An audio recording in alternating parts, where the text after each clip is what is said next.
Greater Creators is a study of creative icons who push the boundaries of art and whose influence can still be felt today.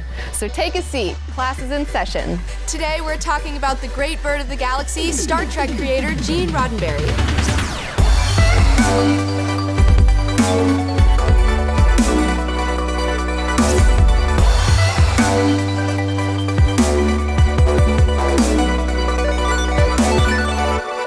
Hi class, I'm Comic Book Girl 19 and welcome to Greater Creators. 2016 marks the 50th anniversary of Star Trek.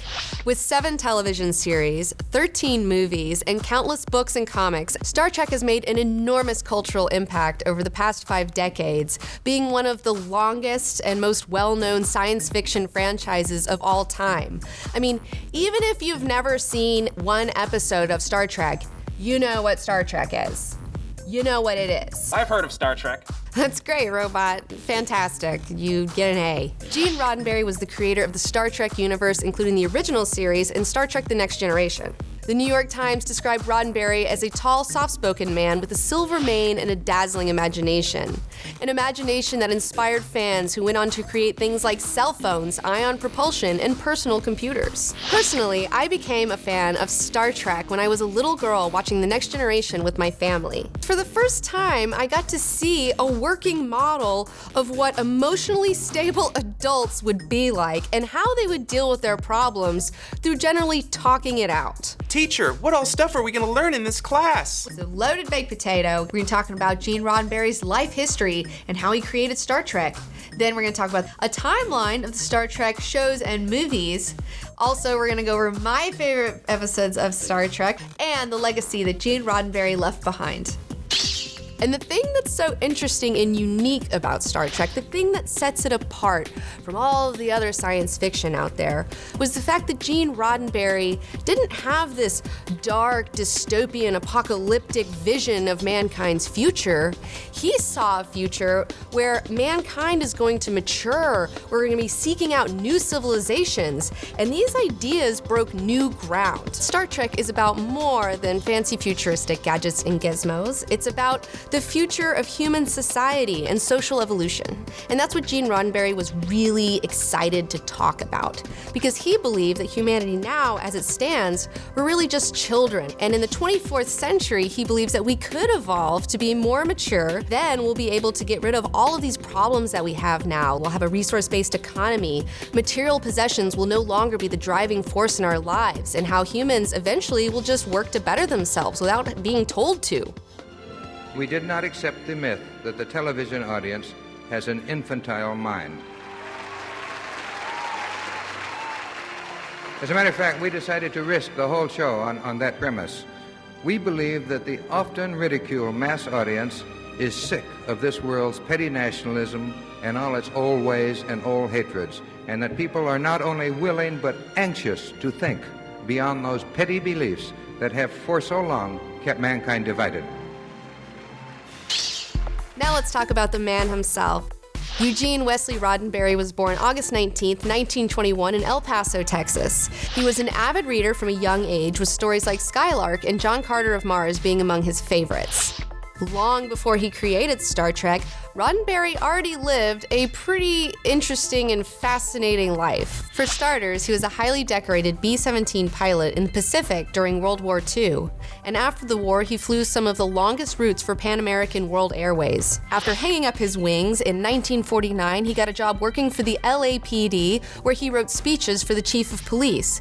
In his meantime, he started working on freelance television scripts. And 7 years later, he was able to resign from the LAPD to focus on his writing full-time. Why was he able to resign? Well, Brain, it was because he got the gig of head writer for a television show called West Point Story. He also worked on a lot of other television shows, such as Dragnet, and he even earned a Writers Guild Award for an episode of the CBS Western Have Gun, Will Travel. Following that, he wrote a bunch of scripts that never really went anywhere. He had a lot of different pitches, and it was from these different pitches that he started to get all his ideas together for Star Trek. In 1964, Gene was ready to pitch Star Trek around town. He first went to MGM, who was very interested, but they ultimately passed. Then he went to CBS, who also passed. And finally, he went to NBC, who picked it up. But NBC didn't pick it up until the second pilot. Gene had to make 2 separate pilots for Star Trek before NBC was like, yes, we're going to put this in the fall television schedule of 1966. So let me contextualize the times this show was born into. This was 1966, right in the middle of a decade that has some of the most sweeping social changes of all time in America. And Gene Roddenberry wanted to help push those social changes through using the science fiction in his show to explore themes that were going on in the here and now. You had the Cold War, which was lingering on with Russia. You had a war in Vietnam going on, as well as at home, the civil rights and the women's rights movements. So there's a lot of things going on in the 60s. And so now, on top of that, you have this show coming out, which is going out of its way to show a racially diverse crew of people working together in harmony. This was unheard of. You've got a Russian crew member in Chekhov, you have a Japanese crew member, you have a black female crew member, and that was like really unheard of. Gene Roddenberry pushed to have a black girl on the show because the studios did not want her on there, and he finally got his way, thank goodness. They even have a straight up alien on the crew, okay? Like, so not only are humans getting along with themselves, they're also getting along with other races of beings in the universe. In fact, Star Trek is so progressive that it had the first interracial kiss on television, and Dr. Martin Luther King Jr. was also a fan of the show, and at one point even encouraged Nichelle Nichols about the importance of her now iconic character of Lieutenant Uhura. Oh yeah? Will they do any robot-human kisses? They did in The Next Generation, but that's in the 90s. And it was more than just kissing. From you, Data, you are fully functional, aren't you? Of course, but How fully? in every way, of course. That's exactly what I hoped. What was it? I'll tell you when you're older. After season 2, Star Trek was in danger of being canceled, but due to a massive letter writing campaign where NBC was like getting 6,000 letters a week, plus student protests at the studio, that's how much people loved Star Trek back then, which saved the show for its 3rd and final season. Despite being only canceled after 3 seasons, the show found new life and a cult following in syndication. And in 1975, almost 10 years later, it was still on the air, and TV Guide called it the show that wouldn't die. Man, there's so many Star Trek TV shows and movies. How am I supposed to know which one's what and which one happened when? Well, Robot, don't worry. Here's a brief timeline of the Star Trek shows and movies. It all started with Star Trek the original series in 1966 through 1969. It had 3 seasons, and it follows the adventures of the crew of the Enterprise with Captain Kirk at the helm. Next up, we have Star Trek the Animated Series coming out, and that ran from 1973 to 1974. Now, this show follows the further adventures of the original series crew, with a lot of them coming back to do the voices of their own characters. We didn't get any more Star Trek on television until later on in the 80s, but we did start getting Star Trek movies, starting in 1979 with Star Trek the Motion Picture, which was followed by Star Trek II The Wrath of Khan in 1982, which is followed by Star Trek III The Search for Spock in 1984, which was followed by Star Trek IV The Voyage Home in 1986. Is this gonna be on the test? Yes. Now, back on the small screen, Star Trek The Next Generation. This begins in 1987, running till 1994 with a total of 7 seasons, and this show takes place about 100 years after the start of the original series, with Captain Jean-Luc Picard at the helm. Now, even though we have a new Star Trek show with a new crew on the air, people still hadn't really accepted them, right? And they still wanted to see the crew from the original series. So, as a compromise, we still get to see the original series crew on the big screen in Star Trek V, The Final Frontier in 1989, and in Star Trek VI, The Undiscovered Country in 1991, with this being the last film featuring the entire crew of the original series.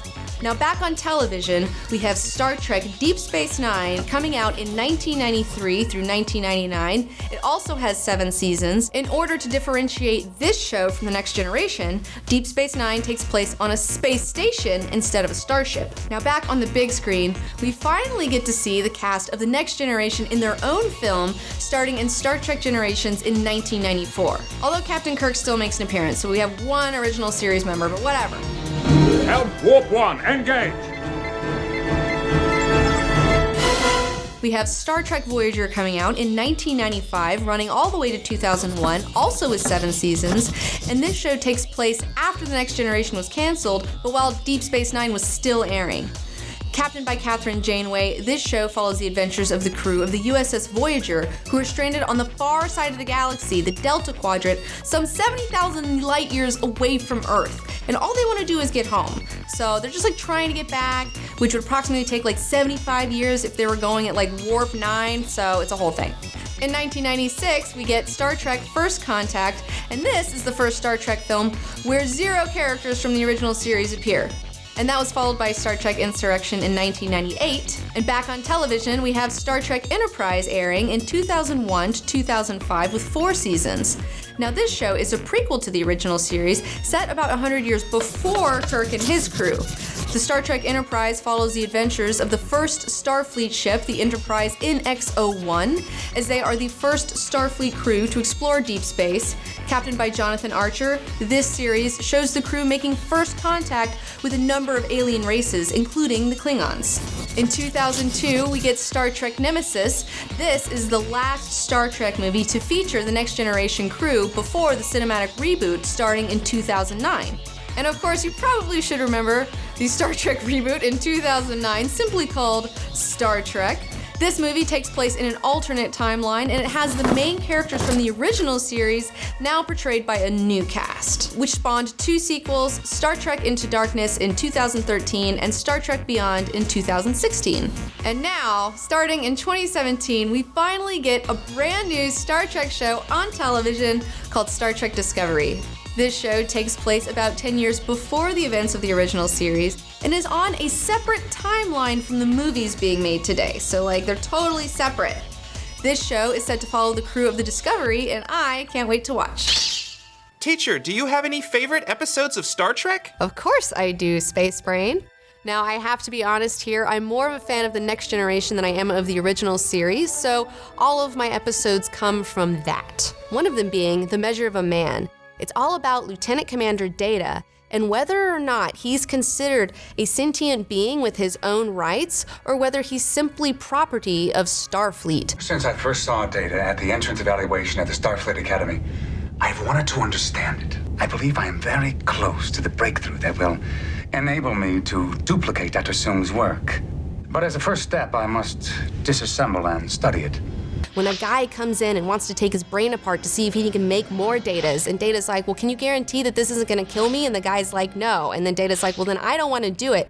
I cannot allow Commander Data to submit himself to this experiment. I was afraid this might be your attitude, Captain.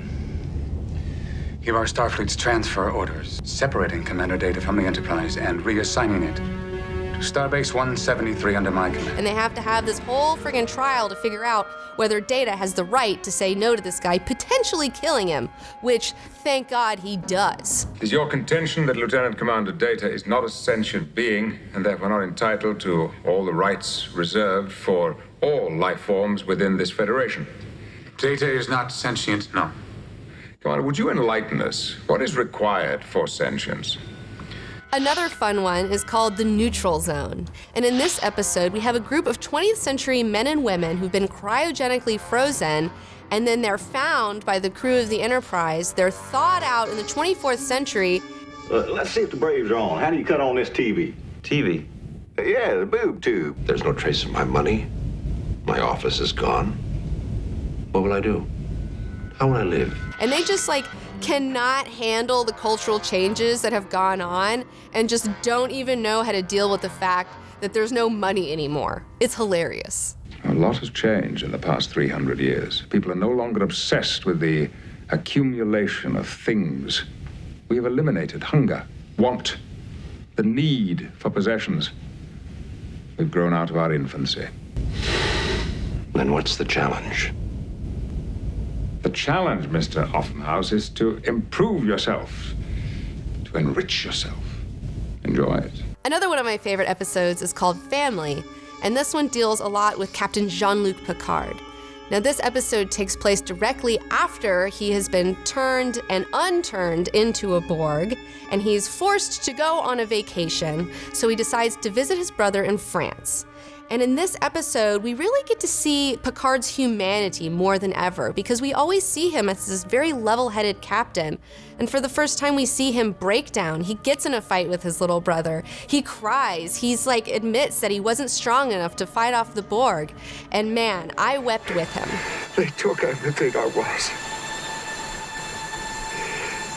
He used me to kill and to destroy, and I couldn't stop them. I should have been able to stop them. I wasn't strong enough. I wasn't good enough. So, my brother is a human being after all. One more episode I want to tell you about is called Who Watches the Watchers? And in this episode, it's all about when the Enterprise accidentally violates the Prime Directive. What's the Prime Directive? The Prime Directive pretty much prohibits any Starfleet member from messing around with any developing alien civilization that is not ready for space travel. Okay, you gotta be hands off with these people. And in this episode, the crew lands on a proto-Vulcan Bronze Age level planet, and they accidentally mess up a guy, and they have to take him on board to fix him, and they try to mind wipe him, but it doesn't work, and he remembers all this stuff from being up in the spaceship, and he comes back down, and then he gets all his people to start worshiping this god called the Picard. You must go down to Mintaka 3. Masquerading as a god? Absolutely out of the question. The Prime Directive has already been violated. The damage is done. Dr. Barron, I will not impose a set of commandments on these people. In 1985, Gene Roddenberry became the first ever TV writer to have an actual star on the Hollywood Walk of Fame. I will never make a change in Star Trek because I think it will please the Trekkers. In that way lies prostitution. And you cannot be a good producer, writer, or anything if you first thing you ask is, what do they want? That's what prostitutes do. I write what I think they should have. Teacher, what do you think of Gene Roddenberry's drug use and other unsavory accusations? Well, Brain, it plagued him throughout his life, and in fact, before they started The Next Generation, he had to go and get cleaned up to get ready for it, all right? He had to do a detox for all that because he really cared and he wanted to get it together. So that's, at least he's responsible about it to some degree. Roddenberry's involvement in The Next Generation lasted through the first 3 seasons of the show's 7 seasons, and he even gave his blessing to the creation of the spin-off Deep Space Nine. Only 3 seasons. Why did he do the whole show? Well, Robot, that's because unfortunately Gene Roddenberry passed away in 1991 of a heart attack in Santa Monica. Also, the 2-part Next Gen episode Unification was dedicated to him. If you read science fiction, the more you read it, the more you realize that you and the universe are part of the same thing. Science still knows practically nothing about the real nature of matter, energy, dimension, or time, and even less about those remarkable things called life and thought. But whatever the meaning and purpose of this universe, you are a legitimate part of it. And since you are part of the all that is, part of its purpose, there is more to you than just this brief speck of existence. You are just a visitor here in this time and this place, a traveler through it. What a difference that makes. As a traveler here, it no longer crushes you that this world is not always fair or orderly or understandable. Your passport allows you to fix what you can, to love, to refuse to take part in ugliness. But meanwhile, you are delighted that this is such a varied, colorful, exciting place. As a traveler, you're not here to judge, but to experience. You begin to feel a new affection for the life forms here. You no longer feel threatened that some may be greater or lesser than you. It's only important that you've been given this marvelous opportunity to enjoy this trip, to learn from it, and in my case, write about it. Perhaps you know where I'm leading. On a trip like this, and it is a trip, its loveliness is not in the sameness of people and things, but in their incredible variety. Eventually, this led me to the Star Trek statement, IDIC, infinite diversity from infinite combinations. Thank whatever created us, we are different, each of us and everything around us. To the end of time, if it ever does end, no combination will ever come up quite the same. That's quite a travel package. All of this is how Star Trek began, and it's also something of what it's about. I am an alien, and so are you. And yet, and this is the loveliest thing of all, somehow we're also part of each other and part of everything that is. So what made Gene Roddenberry a greater creator? He was pushing social boundaries of the here and now throughout his sci-fi storytelling. He's promoting tolerance and diversity, that humans are humans no matter what your race, color, creed, or sexual orientation is. He also promoted higher thinking, working together, and showcasing an evolved human race for us to aspire to. Because it says it's not all over, we're not going to go up in smoke. We're going to make it. Because it says the human adventure has just begun. Gene Roddenberry stated that Star Trek was an attempt to say that humanity will reach maturity and wisdom on the day that it begins not just to tolerate, but to take a special delight in differences in ideas and differences in life forms. If we cannot learn to actually enjoy those small differences and to take a positive delight in those small differences between our own kind here on this planet, then we do not deserve to go out into space and meet the diversity that is almost certainly out there. So he believed that aliens really existed? Yes. Because they do. Because it would be a waste of a universe if there's no other life out there. Well, I can confirm that they do. Thanks, Space Brain. But nobody likes to know it all. All right, class, now it's time for your homework. Be sure to watch episodes of Star Trek The Original Series and The Next Generation, recently restored and remastered on Blu-ray. Also, you don't really need to check this one out. Star Trek and X-Men, Planet X. This wasn't as good as I was hoping it was gonna be. Oh my gosh, I take it back. That's the dorkiest thing you own. It is. Yeah, you're right. This is dorkier than the Dune Encyclopedia. They make a holo of Professor Xavier for Picard to talk to because everyone on the X-Men are like, oh my gosh, Picard, you're so much like Professor Xavier. So in the book, it's totally acknowledged. Also, be sure to check out Trekonomics, a book about the economics of Star Trek, exploring the idea of post-scarcity and what a world without money might look like. A world without money, that'll never happen. Robot, you just wait 300 years. You just wait and see, all right? Everything's gonna be different. You're a communist. You know, I just think about people in the future and like them just looking back at us with our stupid little grubby little pieces of paper and our little coins, just laughing at how stupid we are. Think about that all the time. Commie, traitor to our country. Join us next time on Greater Creators, where we're going to discuss the works of other amazing creators who influenced generations. Class dismissed.